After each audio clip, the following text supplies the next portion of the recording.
Good morning everyone. जो अपन कर रहे थे परिवर्तन का प्रबंध, मैनेजमेंट ऑफ चेंज, इसके कॉन्सेप्ट, नेचर, प्रोसेस और इम्पोर्टेंस को अपन ने देखा कि परिवर्तन का प्रबंध क्यों आवश्यक है।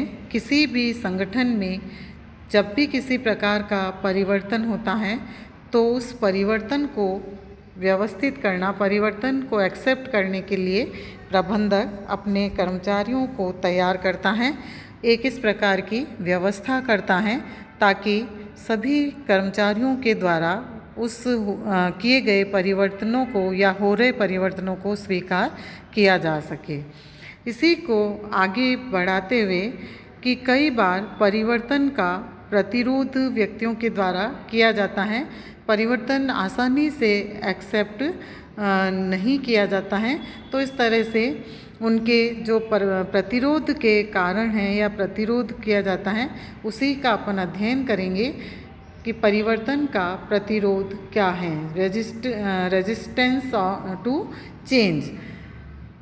परिवर्तन के प्रतिरोध का जो अभिप्राय है वो है कि परिवर्तन के प्रतिरोध में कर्मचारी के ऐसे प्रतिक्रियात्मक अथवा सुरक्षात्मक व्यवहार से हैं जिसके अंतर्गत परिवर्तन को अर्थहीन या उसे रोकने का प्रयास किया जाता है, यानी कर्मचारी उस परिवर्तन को स्वीकार करने के लिए तैयार नहीं होते हैं। परिवर्तन करने की स्थिति में परिवर्तन से प्रभावित होने वाले व्यक्तियों में एक प्रतिक्रिया उत्पन्न होती हैं और प्रतिक्रिया स्वरूप ये व्यक्ति इस प्रकार के व्यवहार को अपनाते हैं जिससे कि अपने आप को परिवर्तन के वास्तविक अथवा कल्पित प्रभाव से रक्षा या बचाव कर सके। तो प्रतिक्रिया जनित इस व्यवहार को प्रतिरोध के नाम से जाना जाता है, क्योंकि व्यक्ति को ये लगता है कि जो परिवर्तन हुआ है उस परिवर्तन से उन्हें किसी न किसी प्रकार की कोई हानि होगी या उनका कोई नेगेटिव प्रभाव पड़ सकता है, तो उससे बचने के लिए, उसकी सुरक्षा के लिए वे ऐसे परिवर्तन का विरोध करते हैं और उस विरोध को के अंतर्गत वो ये प्रयास करते हैं कि ये परिवर्तन, ये चेंजेस लागू ही ना किया जाए। तो इस प्रकार के विरोध को ही प्रतिरोध के नाम से जाना जाता है। परिवर्तनों के प्रतिरोध में निम्नलिखित विशेषताएं हम देख सकते हैं। परिवर्तन का प्रतिरोध एक प्रतिक्रियात्मक स्वरूप होता है क्योंकि व्यक्ति इसमें अपनी प्रतिक्रियाएं देते हैं।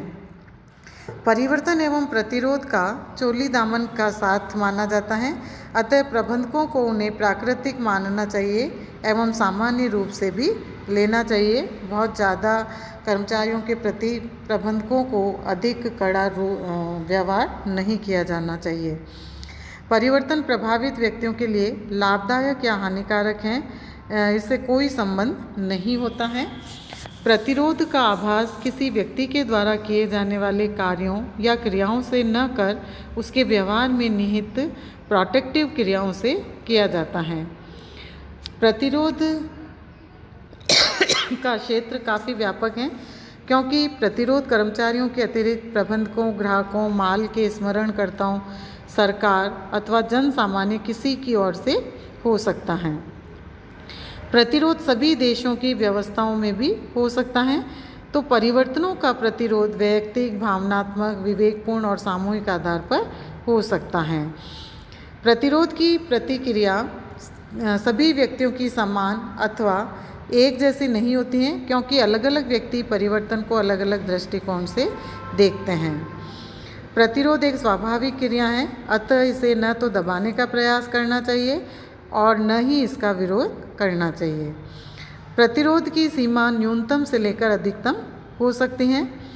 यह भेड़ चाल विरोध व्यवहार में अधिक देखने को मिलता है क्योंकि व्यक्ति देखा देखी कार्य को अधिक स्वीकार करते हैं। तो अगर यदि एक संस्था या एक संगठन ने विरोध किया तो उसको देखकर दूसरे संगठन के व्यक्ति भी उसका विरोध करने लगते हैं। तो इसीलिए यह भेड़चाल विरोध व्यवहार में अधिक देखने को मिलता है। अर्थात कई बार कुछ लोग इसलिए प्रतिरोध करते हैं क्योंकि अन्य लोग ऐसा कर रहे हैं। तो ये विभिन्न विशेषताएं हम परिवर्तन के प्रतिरोध के बारे में देख सकते हैं। परिवर्तनों के प्रतिरोध के कारण क्या हैं? Causes of resistance of changes, या व्यक्ति परिवर्तन का प्रतिरोध क्यों करते हैं? Why the people resist change. अब प्रश्न उत्पन्न होता है कि व्यक्ति परिवर्तन का प्रतिरोध क्यों करते हैं। इसके उत्तर में यह कहा जा सकता है कि परिवर्तन के प्रतिरोध के अनेक कारण हो सकते हैं, जैसे व्यक्तिगत एवं सामाजिक। J.W. लार्ज के अनुसार कुछ कारण हैं जो मनोवैज्ञानिक संबंधों का टूटना, योग्यता, दक्षता या क्षमता को विकसित करने की आवश्यकता या सामाजिक आवश्यकता हो सकता है। इसी प्रकार से रिचर्ड के एलन के अनुसार स्थायित्व के प्रति रुझान, अत्यधिक केंद्रित शक्ति और नवाचार क्रियान्विति की योग्यता का अभाव, इस प्रकार के कारण से व्यक्ति परिवर्तन का विरोध करने लगते हैं। सारांश में परिवर्तनों के प्रतिरोध को हम निम्नलिखित कारणों को स्पष्ट करते हैं। पहला है आर्थिक कारण, इकोनॉमिक कॉजेज। एक व्यक्ति उपक्रम या संस्था में अपनी आर्थिक आवश्यकताओं को संतुष्ट करने हेतु कार्य करता है। यदि किए जाने वाले परिवर्तनों से उसे अपनी आर्थिक सुरक्षा का भय लगता है तो वह उसका क्या करेगा? विरोध करेगा, उसका प्रतिरोध करता है। तो कीथ डेविस एवं न्यू स्टॉर्म ने इस कारण को विवेकपूर्ण कारण, रैशनल कॉज कहा है। परिवर्तनों के प्रतिरोध के आर्थिक कारण निम्नलिखित हो सकते हैं: बेरोजगार होने का भय, वेतन में कमी होने एवं पदोन्नति का भय, कार्य की दशाओं में प्रतिकूल परिवर्तन की संभावना, कार्य का अतिरिक्त भार वहन करने का भय, परिवर्तन के साथ आत्मसात करने में अतिरिक्त समय एवं प्रयासों की आवश्यकता, विद्यमान चातुर्य के अर्थहीन होने का भय, नवीन तकनीक, कंप्यूटर जैसे कि जो नई टेक्निक्स हैं उनको समझने के लिए प्रशिक्षण प्राप्त करने एवं उस पर खर्च करने की संभावना का भय। तो इस प्रकार के आर्थिक कारण होने के कारण व्यक्ति परिवर्तन का विरोध करते हैं, उसका प्रतिरोध करने का प्रयास करते हैं। दूसरे कारण हैं सामाजिक कारण, सोशल कॉजेज। यदि व्यक्ति महसूस करने लगे कि परिवर्तन स्थापित सामाजिक मूल्यों, मानदंडों, मान्यताओं या संबंधों का विनाश करेगा तो विरोध उत्पन्न होता है। जिनके कारण परिवर्तन का विरोध होता है, तो सामाजिक कारण जैसे सामान्यतः व्यक्ति अपने विद्यमान अंतर व्यक्तिगत संबंधों को बनाए रखना चाहता है, किंतु परिवर्तनों को लागू करने से उनके समाप्त होने का भय बना रहता है। श्रम संघ की नीतियाँ, मान्यताओं एवं हितों के विरुद्ध परिवर्तन, प्रबंधकों का उदारवादी स्थान पर संकुचित दृष्टिकोण, सहभागिता का अभाव, नए सामाजिक समायोजन करने की इच्छा, वर्तमान सामाजिक संबंधों तथा बंधनों के टूटने की आशंका, बाह्य व्यक्तियों के हस्तक्षेप में वृद्धि की आशंका, परिवर्तन में सहभागिता के अभाव के कारण उत्पन्न खिन्नता, ये सारे सामाजिक कारण से व्यक्ति परिवर्तन का विरोध करता है, उसका प्रतिरोध करता है। तीसरा है मनोवैज्ञानिक कारण, साइकोलॉजिकल कॉजेज भी होते हैं, क्योंकि व्यक्तियों की भावनाओं, इच्छाओं पर आधारित जिन परिवर्तनों का प्रतिरोध होता है उन्हें वैज्ञानिक कारण कहते हैं। जैसे भविष्य में परिवर्तन से प्राप्त होने वाले लाभों का सही पूर्वानुमान नहीं लगाने के कारण व्यक्ति का विरोध होना, नेतृत्व में अविश्वास, परिवर्तन से सुरक्षा का भय, परिवर्तन को बर्दाश्त करने की शक्ति कम होना, व्यक्ति की भावनाओं को ठेस पहुंचना, परिवर्तन की पर्याप्त सूचना एवं समझ न होना, स्थापित लीक से हटकर कार्य नहीं करना चाहना। तो ये सारे साइकोलॉजिकल कॉजेज हैं, इसलिए व्यक्ति परिवर्तन का प्रतिरोध करता है। कुछ व्यक्तिगत संबंधी कारण होते हैं, कॉजेज रिलेटिंग पर्सनैलिटी। कुछ व्यक्ति अपने व्यक्तित्व के कारण जानबूझकर परिवर्तन का प्रतिरोध करते हैं, जैसे अपने आप पर अविश्वास होने लगना, विद्यमान आदतों से मतभेद होना। बचपन से ही व्यक्ति अपनी सुरक्षा एवं आराम के लिए दूसरों पर निर्भर रहना सीखता है, इसमें वह परिवर्तन नहीं चाहता है।